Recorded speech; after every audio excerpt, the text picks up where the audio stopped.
Hi, everybody. Welcome to LEAFHacks. This is episode 4. Instead of doing a Leaf Spy tutorial like I mentioned in the last episode, I had a lot of video that's been lying around related to a question which came out of some comments in Ian's videos about heater draw. And specifically, when you're doing a preheat, whether it's possible for even though the car is plugged in, for the heater to draw power out of the battery, because that appeared to be what was happening. And real quickly, the answer is yes, it can happen. And in some cases, it's very likely to happen. But in other cases, depending on your particular car, the temperature, and so on, it would be very rare for it to happen. So I did a couple experiments, and that one thing led to another, and pretty soon I have this real massive video on the Leaf heater draw that I think has a lot of good information, and I hope you enjoy. So without further ado, let's get right into it. Okay, good morning. We're going to try this experiment one more time. It's 6:47 a.m. It says it's 46. I suspect it's colder than that. This hasn't caught up yet. We'll check that in a minute. So the car's been parked overnight. It's in a garage, so it's not completely outside, but it is pretty cold in here now. There's been no sun coming in this morning. Okay, so we're gonna, actually the heater's already on. So I'm going to go to the energy info page. And something that I forgot to do yesterday, I'm going to actually change the temperature to 77 because that's what it actually gets set in this car. I don't know about other cars. And, or, you know, your newer cars will you be able to set that temperature. So I wouldn't be able to predict that anyway. But anyway, look at the climate control. I mean, it's already up to 5 kilowatts, thereabouts, a little bit more, I guess. So there's no way that that my EVSE there is going to be able to keep up with that in this car. It's a 3.3 kilowatt onboard charger. So if, you know, on a 6.6 kilowatt charger, you might get up to, you know, this only goes up to 6. Plus those newer cars have more efficient heaters, so they're going to be better about not using that amount of energy when you first turn it on. I mean, you can see that my fan is just now starting to come on, which in a newer heater, it would be almost instant because that thing doesn't need to heat up that thermal mass. Anyway, and now it still says 46. So, I mean, this isn't even really cold yet. If we were at 20 degrees Fahrenheit, you know, it would likely still be up at the high end of that climate control range. So, moral of the story is, if I had preheated, I didn't this morning, I would be drawing, and it was plugged in, it's not right now, but I would be drawing power from the battery until, it's going down to, it's almost down to where the EVSE could catch up. And, you know, it's only been, what, 2 minutes? Certainly by 5 minutes from now, the cabin would have warmed up and it would be back into charging mode. So it doesn't take long. But if you're going to go out and check the battery, whether it's been accessed or not, in 5 minutes, yeah, it's you're going to have lost a little battery. If you're going to go out in 25 minutes, it will probably have charged back up. Anyway, I'll possibly repeat this experiment. My wife's Leaf, which is over there, as she has a 6.6 kilowatt charger and the new heater, and we'll see how that goes. Bye. All right, good morning. We are going to do another experiment. This time I've left the car outside, and so it's 34 degrees, so that's a little bit better representation of when it's even colder. So let's go ahead and do the experiment here. I'm going to go to the energy info screen, bring that up, and now we will turn on the heat. Again, I'm going to crank it up to 77. And let's just see what happens.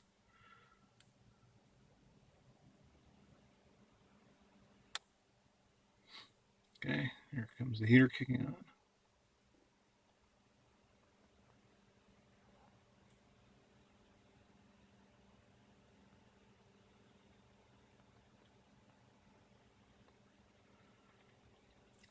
Now, in addition to the outside temp, there's a lot of other things a lot of other variables at play here. Obviously, you saw me set the temperature to 77. Now, when you preheat on the older cars, that's what it gets set to. On the newer cars, you can actually set that temperature yourself. So that's going to be a variable. Another variable is going to be, the outside temperature, or whatever the cabin has soaked to. You're also going to have whether you have the new heater, the hybrid heater that works on a heat pump principle, or the old one like I have, which works on a thermal core that it has to heat up using a resistive heater. Okay, now the fan is barely blowing here, so it's still pretty much just in its heating up the thermal core phase. If I was in a newer Leaf, I imagine that would the fan would have kicked on by now. All right, so here we are. We are getting close to. It's hard to read on here. It's probably above 5 kilowatts at this point.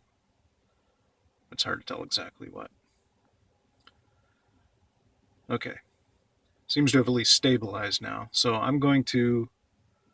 I've got to actually move this car and get my son's car over so my wife can get out.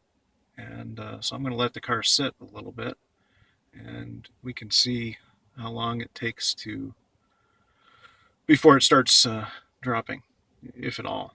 I can't wait forever. So, yep, 7:29 now. And I'm going to pause for a minute, and we'll come back. Okay, it's been about 5 minutes. The fan's definitely kicked on pretty much full blast at this point. Still drawing just under 4.5. So again, if I was plugged in preheating, I would still be drawing from the battery because I'm over that 3.3 kW. I'm going to actually need to run here, but I'm going to keep an eye on the energy meter here and see when it drops below that 3.3 kilowatt, and we'll see how many minutes that would have taken. Okay, see you in a bit. All right, well, I totally missed it, but it's been within the past minute anyway. It just dropped very suddenly down. So it says 7:40, so that took 12 minutes or so. So that's going to have been drawing from the battery for that 12 minutes. Now that it's under 3.3, though, it would have been putting back into the battery and start to charge back up. And if you would have kept that going for 20 minutes, 30 minutes or so, you might even end up with more charge on your battery than you started with. Or if you were at 100%, it would just get back to 100%. Anyway, that's it for this experiment on this day. Now that I'm going faster, I guess the wind coming into the air inlets is harder to heat up, so that's why it's gone back up. Okay, that's it for now. Bye. Okay, I'm going to film an experiment on the relative heater draw between the new Leaf heater, the hybrid heating pump style heater, and the old, more traditional style heater that I have in my car. So my wife's car is there. My car, I'm sitting in my car. We're in the garage, so it's not completely cold, but it is a cold morning. Around 40 degrees in here. Both cars have been sitting overnight.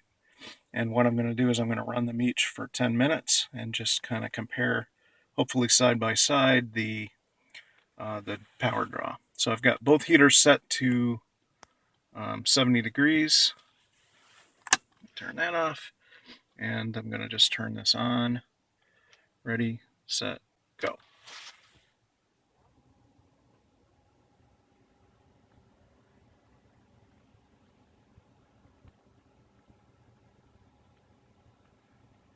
So I'm going to let these run for 10 minutes. I did start the other one a little earlier, but I'll sync those up. It was only a couple minutes difference. And we will actually compare and look at the power draw of the two systems side by side and figure out what the profile is. And I expect the newer heater to drop off far more quickly than this heater. In fact, this heater may, before it even starts to warm up, be drawing a lot of power to heat up its thermal mass.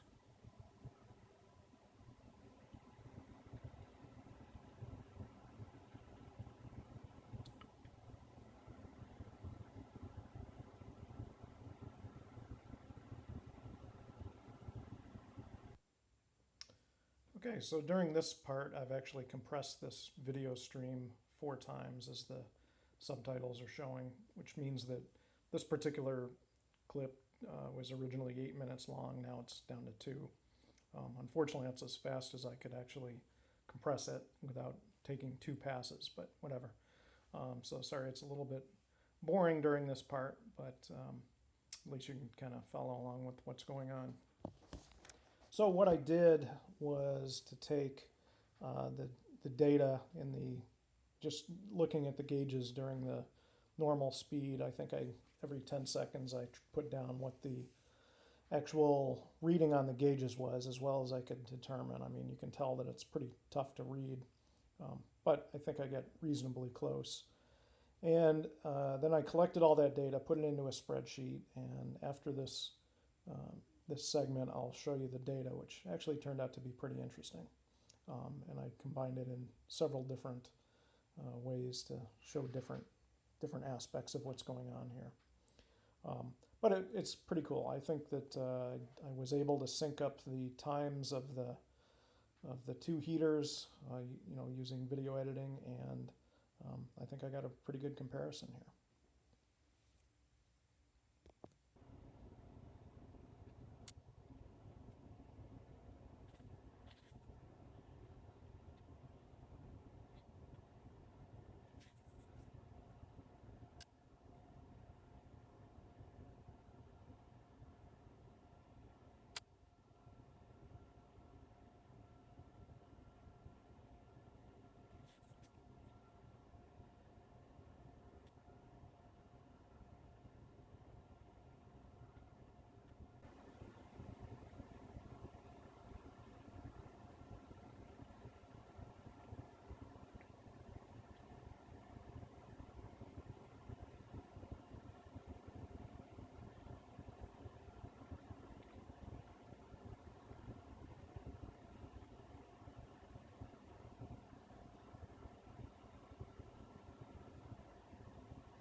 Okay, well, it's been over 10 minutes, and I'm pretty sure that my other camera only had about 11 minutes of video left, so I'm gonna call this experiment at this point.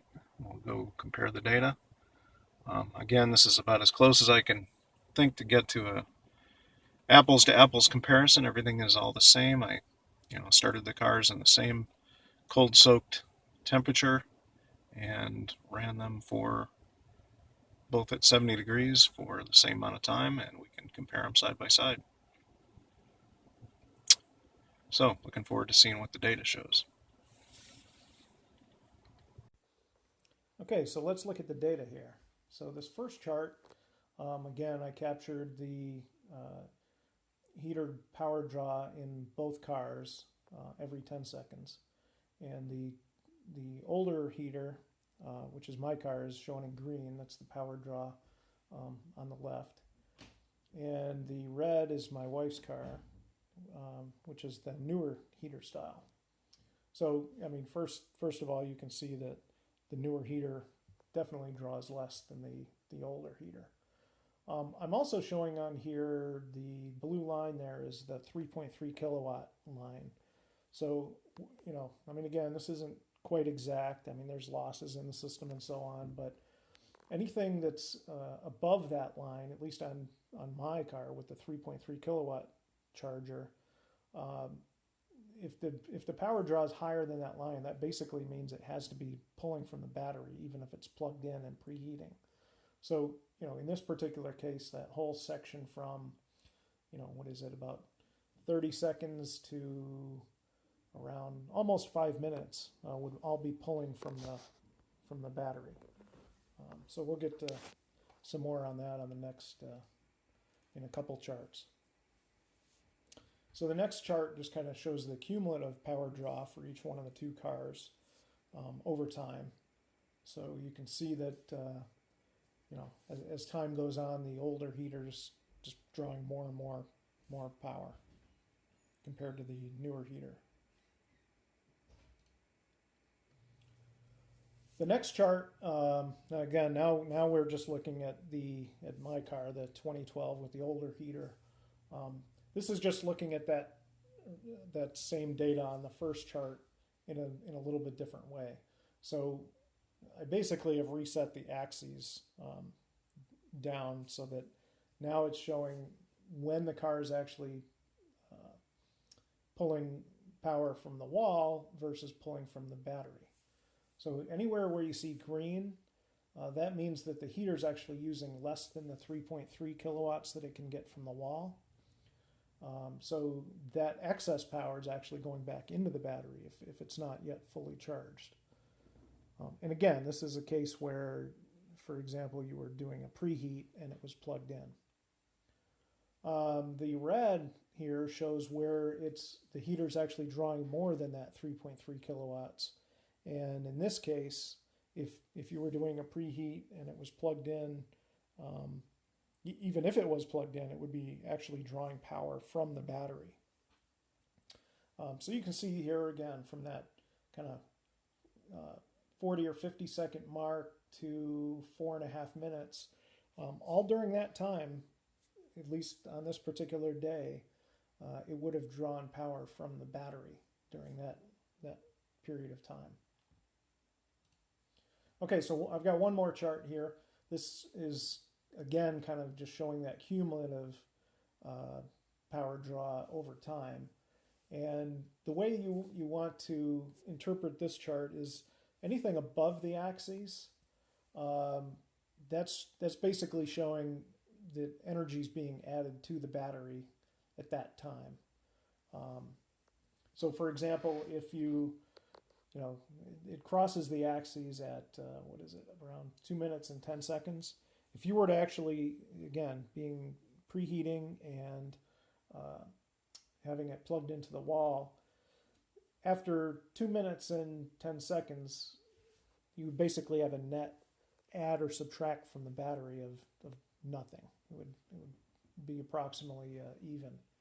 But if you were, say, to go out at 5 minutes and check your car, that's kind of the lower end of that peak, that bottom peak.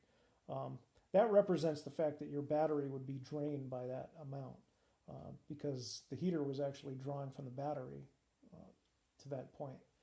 Now you can see that it recovers and the wall is actually charging the battery back up until it gets to around, the 8-minute mark or so. At that point, the battery is back up to where it started, and then, as you can see, going up to the 9-minute and 20 mark, which is where I stopped the experiment, it's actually adding back into the battery. Now, my typical preheat, I've found that it starts, 20 to 25 minutes before your scheduled departure time. So one of the things that you do notice is that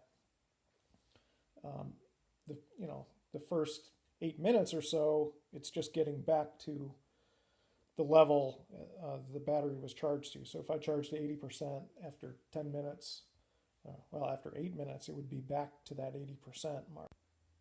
But from that point on, it's actually, your battery's actually going to end up having more charge than you started with, assuming that it was charged to less than 100%. So in my case, for example, I'll only charge to 80%.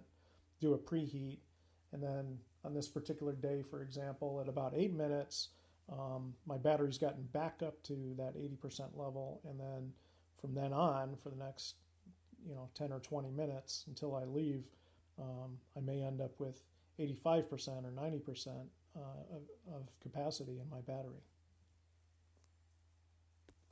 So one of the things that I'd like to show you here is the effect of actually the vehicle speed on the heater power draw. So here we are. We're on a going highway speeds. It's just over. It's just at freezing, and we're going to look at the power draw. Now, what I've noticed while I was doing some of these earlier experiments is that when you're going at the highway speeds, the power draw seems to be more than the when you're at slower speeds or even stopped at a light or something. That makes intuitive sense because you're getting a lot more cold air coming into the car that it has to heat versus when you're standing still. But I never did quantify it, so here's an attempt to actually quantify it. So we're going to be coming up to a stoplight soon, so I do expect to stop, and then we can actually measure this. This is near the end of my commute. I've been in the car for 25-30 minutes, so everything should be at pretty much an equilibrium.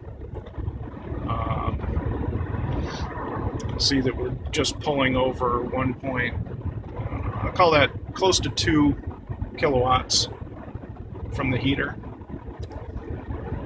right now. So let's see what happens when we stop. Okay, well, the heater draw did not come down immediately at that light, and by the time the light turned green, it had not come down. But I did notice about a mile later that it started to come down there. So it is a delayed effect.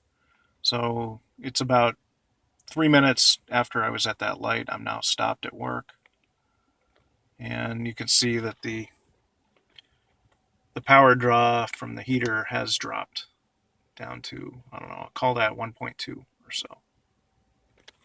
And I would expect it to just kind of sit there in equilibrium. So why is that important? Well, I think a lot of people might be afraid to use the heat. Let's look at it this way, though.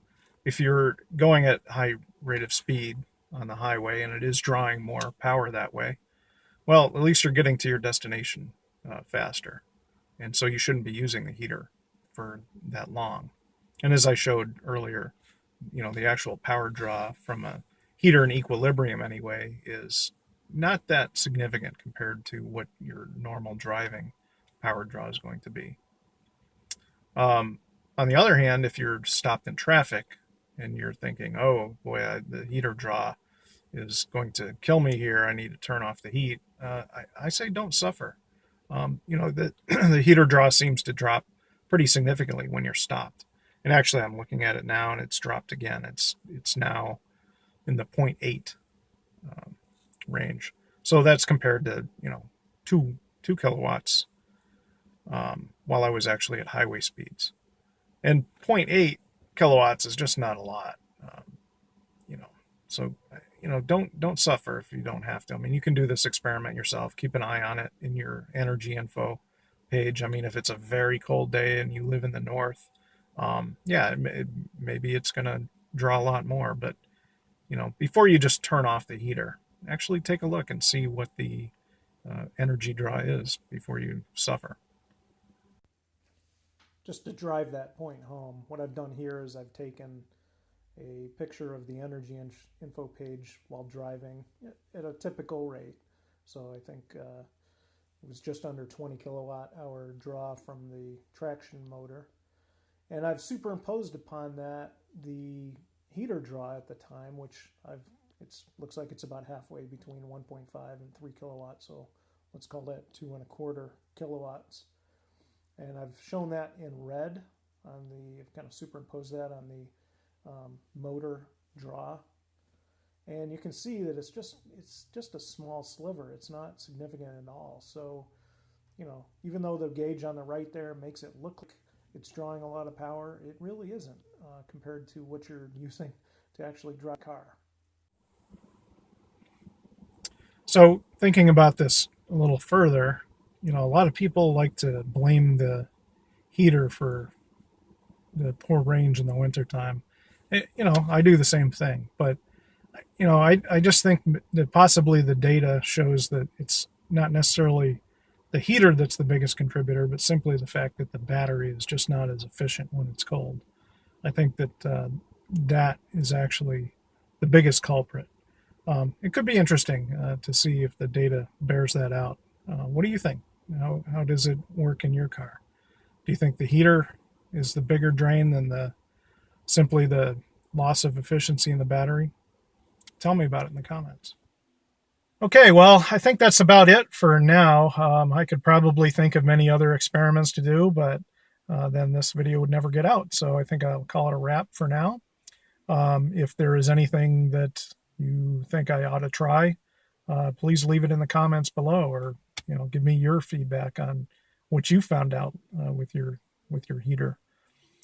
So again, thanks everybody for watching. If you liked this video, found it helpful, remember to give it a big thumbs up.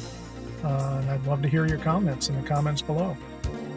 So again, thanks for watching, and until next time, charge on.